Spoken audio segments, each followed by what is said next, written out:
हम सभी जानते हैं कि कलयुग में श्रीमद् भागवत साक्षात कल्प वृक्ष के समान, यानी मन की समस्त कामनाओं को पूर्ण करने का एकमात्र कल्प वृक्ष है।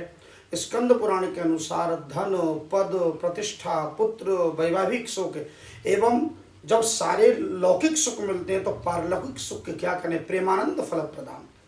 तो ऐसे श्रीमद् भागवत के 3 ऐसे दिव्य अनुष्ठान जिनकी यात्रा करके आप समस्त मनवांचित सुखों को प्राप्त कर सकते हैं, लौकिक भी और पारलौकिक भी दोनों।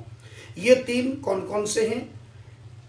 सर्वप्रथम जून के महीने में 1 जून से 7 जून प्रतिवर्ष विगत 26 वर्षों से शुक तीर्थ में, जिसे हम शुक्रताल कहते हैं, जहां परमहंस सुखदेव जी ने राजर्षि सत्तम परीक्षित को विराजमान होकर गंगा तट पर संपूर्ण भागवत का रसास्वादन कराया, ठीक उसी अक्षय वट के सानिध्य में हम भी प्रतिवर्ष भागवत का गुणगान करते हैं। तो आप इस कथा को प्रतिवर्ष जब तक ये शरीर जीवित है तब तक आप श्रवण कर सकते हैं। रहने का और भोजन आदि का उत्तम प्रबंध वहां रहता है। और दूसरी सूचना है, प्रत्येक वर्ष पितृ अमावस्या, जिसे हम श्राद्ध पक्ष भी कहते हैं, कनागत कहते हैं, तो प्रत्येक वर्ष पितृ अमावस्या को पूर्णाहुति होती है हरिद्वार में हरि की पौड़ी पर। और इस भागवत का दिव्य समय है प्रातः ब्रह्म मुहूर्त में 4 बजे से 6 बजे। तो जो भी अपने पितरों की तृप्ति के लिए और समस्त मनवांछित फल के लिए ये एक आसन पर बैठकर वहां माँ गंगा के बिल्कुल सानिध्य में गंगा जी की गोदी में बैठकर भागवत श्रवण करना चाहते हैं, तो वो पितृपक्ष में पितृ अमावस्या से ठीक 7 दिन पहले कथा शुरू होती है और पितृ अमावस्या के दिन पूर्णाहुति होती है। और तीसरी सूचना, उससे पूर्व ये बता दूं कि 90 के दशक में हमारे हरियाणा और पंजाब और पश्चिमी उत्तर प्रदेश के जितने भी भागवत प्रेमी हैं और तीर्थयात्री हैं, उन्होंने बाबा बंसी वाले जी का नाम सुना होगा। परम श्रद्धेय बंसी वाले बाबा का विगत पिछले वर्ष उनका गोलोक गमन हो गया है और बाबा लगभग 100 वर्ष की आयु तक वो संपूर्ण उन्होंने भारतवर्ष के ऐसा कोई तीर्थ नहीं, कोई 4 धाम नहीं जहां उन्होंने हजारों लोगों को यात्रा न करवाई।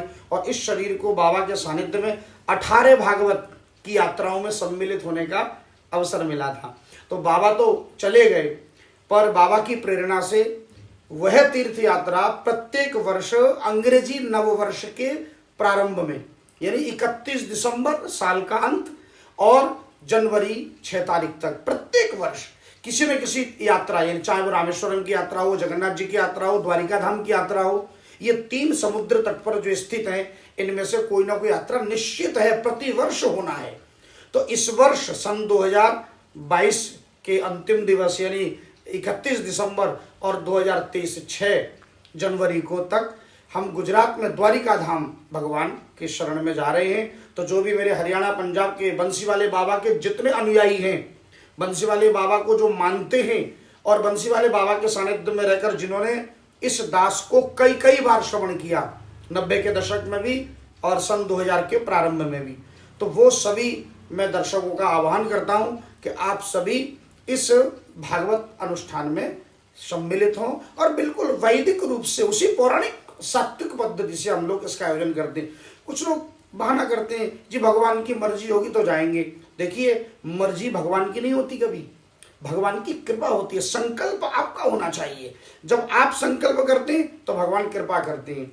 भगवान की मर्जी, जो वस्तु भगवान के पास है ही नहीं, हम उसके लिए भगवान पर दबाव डालें कि भगवान की मर्जी होगी, भगवान चाहेंगे तो हम जाएंगे। भगवान नहीं चाहेंगे, भगवान तो तटस्थ हैं, भगवान कृपा करते। चाहने का काम आपका, रक्षा अपेक्षा अपेक्षति, अपनी रक्षा के लिए अपेक्षा हमें करनी है। सुदामा जी स्वयं गए, विभीषण जी स्वयं गए, अर्जुन ने स्वयं पुकारा, द्रौपदी ने स्वयं पुकारा, उत्तरा ने स्वयं पुकारा। तो जिसने पुकारा, प्रहलाद ने पुकारा, तो भगवान को आना पड़ा।